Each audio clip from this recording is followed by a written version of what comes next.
Els espais buits no fan gràcia. Els veïns de la Vila de Gràcia han ocupat un solar abandonat per fer-hi un hort urbà.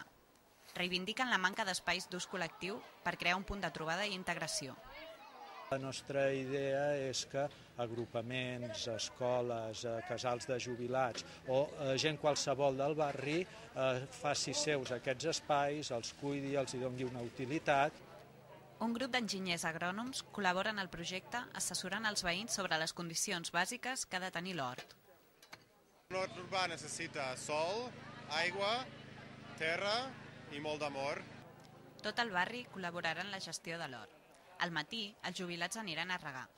Per la tarda, els més joves construiran un habitacle i un sistema de reg. Al cap de setmana, els nens dels caus recolliran els fruits i netejaran l'hort comunitari.